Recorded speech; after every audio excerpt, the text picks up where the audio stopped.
வணக்கம். ஜேகே செய்திகளின் பிரதான செய்திகள். முதலில் தலைப்புச் செய்திகள். 11 வயது சிறுமிகளை பாலியல் துஷ்பிரயோகத்திற்கு உட்படுத்திய பிக்கு ஒருவரும் மௌலவி ஒருவரும் கைது. சென்னை கோயம்பேடு பகுதியில் இலங்கை பெண்ணொருவர் கொலை. சிறுவர் முறைப்பாடுகளை விசாரணை செய்வதில் போலீசாரின் தலையீடுகளை தடுப்பதற்கு சட்ட திருத்தம். பன்சல் வரிசையில் ஏற்பட்ட வாகன விபத்தில் காயமடைந்தவர்களில் பலரது நிலைமை கவலைக்கிடம். எபோலா மற்றும் மெனிங்சைட்டிஸ் நோய்கள் தொடர்பில் அவதானத்துடன் செயற்படுமாறு பொதுமக்களுக்கு எச்சரிக்கை. நடைமுறையில் உள்ள QR முறைமை கடுமையாக்கப்படும் என அறிவிப்பு. நடைமுறையில் உள்ள எரிபொருளுக்கான QR முறைமையை எதிர்காலத்தில் மிகவும் கடுமையான முறையில் அமுல்படுத்த எதிர்பார்ப்பதாக துறைமுகங்கள், சிவில் விமான சேவைகள் மற்றும் எரிசக்தி அமைச்சர் அனுர கருணாதிலக்க தெரிவித்துள்ளார். இன்று நடைபெற்ற ஊடக சந்திப்பின் போதே அவர் இவ்வாறு குறிப்பிட்டார். இந்நெருக்கடி நிலையான சூழலில் எரிபொருள் நுகர்வை ஏதேனும் ஒரு வழியில் கட்டுப்படுத்துவதே இதன் நோக்கமாகும். இதன் மூலம் பொருளாதாரத்திற்கு ஏற்படும் பாதிப்புகளை ஓரளவிற்கு குறைத்துக் கொள்ள முடியும். இந்நெருக்கடி நிலைமை தொடர்வதன் காரணமாக எரிபொருள் நுகர்வை பெருமளவில் குறைக்க வேண்டிய தேவை ஏற்பட்டுள்ளது. ஏற்கனவே QR முறைமை மற்றும் கோட்டா முறைமையை அறிமுகப்படுத்தியதன் மூலம் எரிபொருள் நுகர்வில் குறிப்பிடத்தக்க அளவு குறைப்பை ஏற்படுத்த முடிந்த போதிலும் அது இன்னமும் நாட்டின் தேவைக்கான மட்டத்திற்கு வரவில்லை. தற்போது உலக சந்தையில் எரிபொருளின் விலை பெருமளவில் அதிகரித்துள்ளதனால் பெருமளவிலான வெளிநாட்டு நாணயம் நாட்டை விட்டு வெளியேறும் நிலை உருவாகியுள்ளது. இதனை ஒப்பீட்டு ரீதியாக பார்த்தால் கடந்த ஜனவரி மாதத்தில் 186 மில்லியனாகவும் பிப்ரவரி மாதத்தில் 97 மில்லியனாகவும் இருந்த எரிபொருள் செலவினம் மே மாதமாகும் போது வெளிநாட்டு நாணயமாக 524 மில்லியன் டாலர்கள் வரை அதிகரித்துள்ளது. எனவே இந்நிலைமையை தொடர்ந்தும் தாங்கிக் கொள்வது கடினமாகும். ஒரு நாடாக நாம் சிந்தித்து எரிபொருள் நுகர்வில் நிச்சயமாக ஏதேனும் ஒரு குறைப்பை ஏற்படுத்த வேண்டும். நாட்டை விட்டு வெளியேறும் டாலர்களின் அளவை குறைக்க நடவடிக்கை எடுக்காவிட்டால் அது ஒரு புறம் எதிர்காலத்தில் எரிபொருள் விலை அதிகரிப்பிற்கு வழிவகுப்பதுடன் ஒட்டுமொத்த பொருளாதாரத்திலும் கடுமையான பாதிப்பை ஏற்படுத்தும். எனவே எதிர்காலத்தில் இலங்கை கனிப்பொருள் எண்ணெய் கூட்டுத்தாபனமும் டிஜிட்டல் அமைச்சுடன் இணைந்து தற்போது நடைமுறையில் உள்ள QR முறைமையை மேலும் கடுமையான முறையில் செயற்படுத்துவதற்கு தேவையான நடவடிக்கைகளை எடுக்க எதிர்பார்ப்பதாக அமைச்சர் தெரிவித்துள்ளார். இதன் மூலம் எரிபொருள் பயன்பாட்டை கட்டுப்படுத்தி பொருளாதாரத்திற்கு ஏற்படும் தாக்கத்தை ஓரளவிற்கு சமன் செய்ய முடியும் என எதிர்பார்ப்பதாக துறைமுகங்கள், சிவில் விமான சேவைகள் மற்றும் எரிசக்தி அமைச்சர் அனுர கருணாதிலக்க குறிப்பிட்டுள்ளார். எபோலா வைரஸ் பரவல் தொடர்பான அபாயகரமான சூழ்நிலைகளை எதிர்கொள்வதற்கு தேவையான அனைத்து ஆரம்பகட்ட நடவடிக்கைகளையும் இலங்கை மேற்கொண்டுள்ளதாக பொது சுகாதார விசேட வைத்திய நிபுணர் துஷானி தபரேரா தெரிவித்துள்ளார். எபோலா வைரஸின் தற்போதைய நிலவரம் குறித்து இன்று இடம்பெற்ற ஊடக சந்திப்பின் போதே அவர் இவ்வாறு குறிப்பிட்டார்.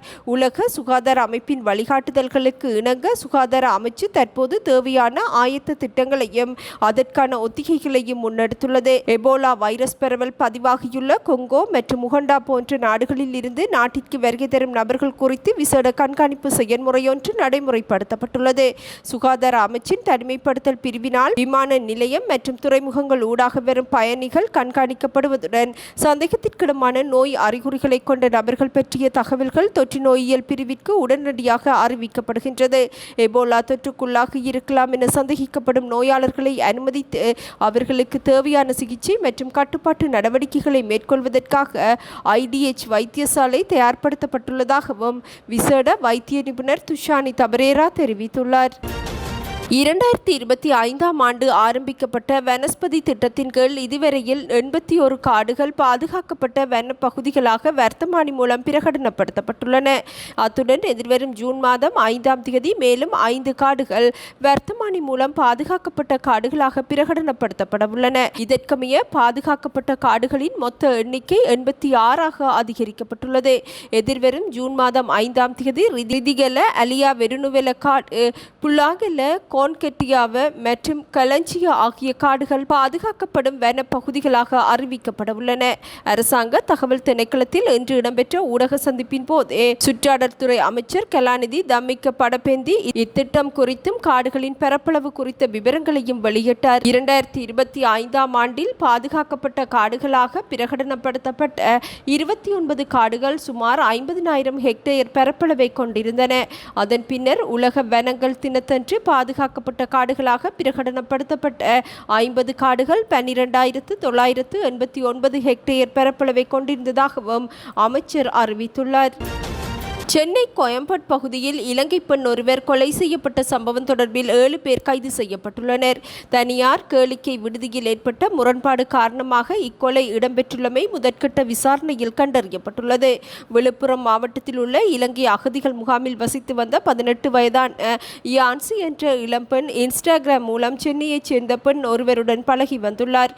இந்நிலையில் தோழியை பார்ப்பதற்காக சென்னை சென்ற யான்சி இரவில் கோயம்பேட்டில் உள்ள கேளிக்கை விடுதிக்கு சென்ற நிலையில் அங்கு மற்றும் ஒரு தரப்பினருடன் முரண்பாடு ஏற்பட்டுள்ளது. இரு தரப்பினரையும் விடுதியின் பாதுகாவலர்கள் வெளியேற்றியுள்ளனர். இதனைத் தொடர்ந்து மோட்டார் சைக்கிளில் சென்ற யான்சி மீது மற்றும் ஒரு தரப்பைச் சேர்ந்த குழுவினர் காரை வேகமாக ஏற்றி விபத்தை ஏற்படுத்தியுள்ளனர். சம்பவத்தில் பலத்த காயமடைந்த யான்சி சம்பவ இடத்திலேயே உயிரிழந்துள்ளார். அதே மோட்டார் சைக்கிளில் பயணித்த சிறுமி ஒருவரும் படுகாயங்களுடன் மீட்கப்பட்டு கீழ்ப்பாக்கம் அரச வைத்தியசாலையில் அனுமதிக்கப்பட்டு சிகிச்சை பெற்று வருகின்றார். அத்துடன் குறித்த சிறுமி சுய நினைவை இழந்துள்ளதாக வைத்தியர்கள் தெரிவித்துள்ளனர். சம்பவம் தொடர்பாக கோயம்பேடு போலீசார் வழக்கு பதிவு செய்து விசாரணை மேற்கொண்ட நிலையில் வழக்கில் தொடர்புடைய பாலகுரு, அவருடைய நண்பர் சுமன் சக்திவேல் உள்ளிட்ட 7 பேர் கைது செய்யப்பட்டுள்ளனர். விபத்தினை ஏற்படுத்திய காரில் அரசியல் கட்சி ஒன்றின் கட்சி கொடி கட்டப்பட்டு இருந்தமையும் கண்டறியப்பட்டுள்ளது. இந்நிலையில் தொடர்ந்தும் தீவிர விசாரணைகளை முன்னெடுத்து வருவதுடன் கேளிக்கை விடுதிக்கு முத்திரை இடப்பட்டுள்ளதாகவும் போலீசார் அறிவித்துள்ளனர். உலகளவில் பரவி வரும் எபோலா வைரஸ் மற்றும் இலங்கையில் பரவி வரும் எனிங்சைடிஸ் எனப்படும் மூளைக்காய்ச்சல் நோய் நிலைமைகள் குறித்து சுகாதார பிரிவினர் தீவிர கவனம் செலுத்தி வருவதாக சுகாதார மற்றும் ஊடகத்துறை அமைச்சர் நலிந்த ஜெயதிச தெரிவித்துள்ளார்.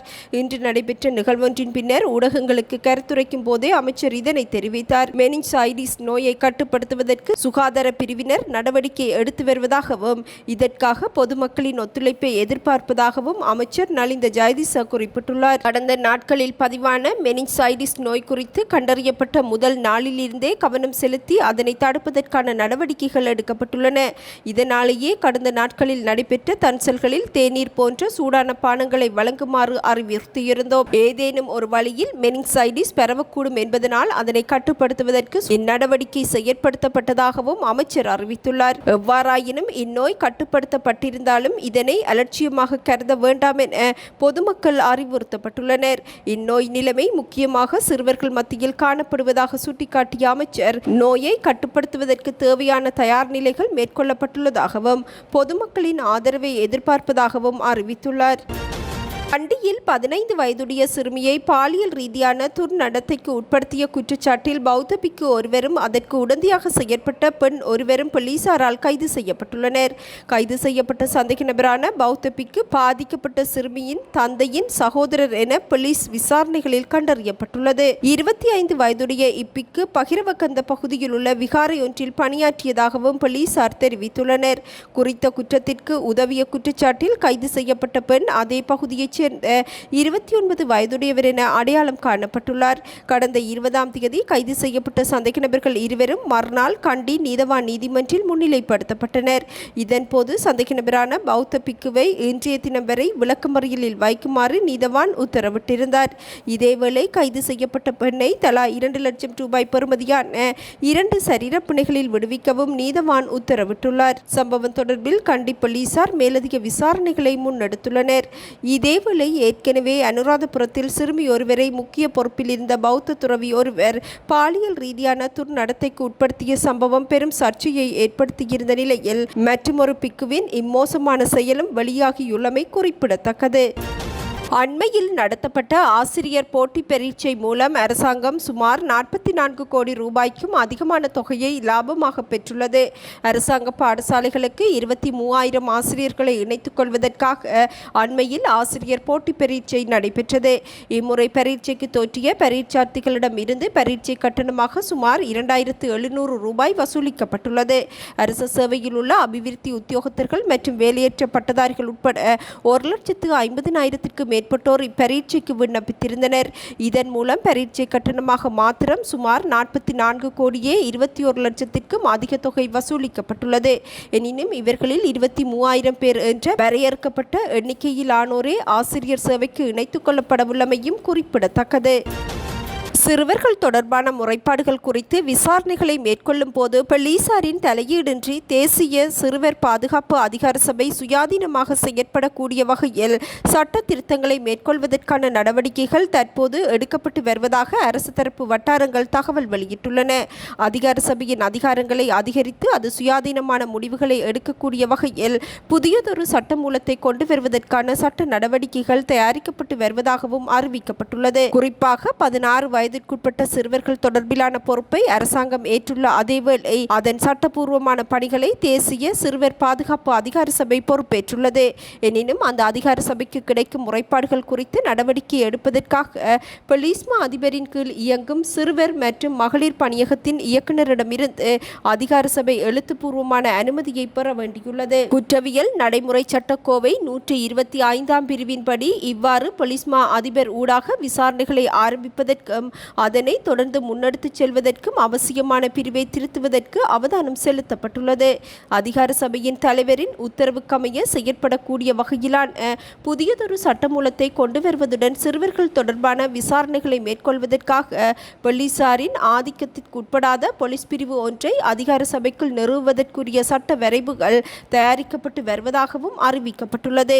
தேசிய சிறுவர் பாதுகாப்பு அதிகார சபையிடம் தற்போது ஒரு போலீஸ் பிரிவு இயங்கி வருகின்ற போதிலும் அது பொலிஸ்மா அதிபரின் நேரடி உத்தரவுகளுக்கு இணங்கவே செயற்படுகின்றது. இதன் காரணமாக தேசிய சிறுவர் பாதுகாப்பு அதிகார சபையின் விசாரணைகளை அதன் தலைவரின் அதிகார பலத்தின் கீழ் மேற்கொள்வதற்குரிய திருத்தங்களை கொண்டு வருவதற்கும் தீர்மானிக்கப்பட்டுள்ளமை குறிப்பிடத்தக்கது. 14 வயது சிறுமி ஒருவரை பாலியல் ரீதியாக துஷ்பிரயோகத்திற்குட்படுத்திய குற்றச்சாட்டில் இறக்காமம் பகுதியைச் சேர்ந்த மௌலவி ஒருவர் கைது செய்யப்பட்டுள்ளார். 14 வயதுடைய சிறுமி ஒருவரை தீவிர பாலியல் துஷ்பிரயோகத்திற்குட்படுத்தியமை தொடர்பில் இறக்காமம் போலீஸ் நிலையத்தினரால் விசாரணைகள் மேற்கொள்ளப்பட்டு வந்த நிலையில் குற்றச்செயலுக்கு ஆதரவளித்து உடந்தையாக இருந்த குற்றச்சாட்டின் பேரில் இறக்காமம் பகுதியில் வைத்து சந்தேக நபர் ஒருவர் கைது செய்யப்பட்டிருந்தார். கைது செய்யப்பட்ட சந்தேக நபர் இறக்காமம் பகுதியைச் சேர்ந்த 21 வயதுடையவர் என அறிவிக்கப்பட்டுள்ளது. இதேவேளை இக்குற்றச் சம்பவத்தின் முதன்மை சந்தேக நபர் பிரதேசத்தை விட்டு தப்பி ஓடியிருந்த நிலையில் சட்டத்திரணி ஒருவர் ஊடாக அம்பாறை நீதவான் நீதிமன்றில் கடந்த 20ஆம் தேதி அன்று சரணடைந்திருந்தார். தொடர்ந்து சந்தேக நபரையும் விளக்கமறியலில் வைக்குமாறு நீதவான் உத்தரவிட்டிருந்தார். இவ்வாறு நீதிமன்றில் சரணடைந்த முதன்மை சந்தேக நபர் இறக்காமம் பகுதியைச் சேர்ந்த 21 வயதுடைய மௌலவி என அறிவிக்கப்பட்டுள்ளது. சம்பவம் தொடர்பாக மேலதிக விசாரணைகளை இறக்காமம் போலீசார் மேற்கொண்டுள்ளனர். இத்துடன் இன்று எமது பிரதான செய்திகள் நிறைவடைகின்றன. நமது அடுத்த பிரதான செய்திகளை நாளை எதிர்பாருங்கள். வணக்கம்.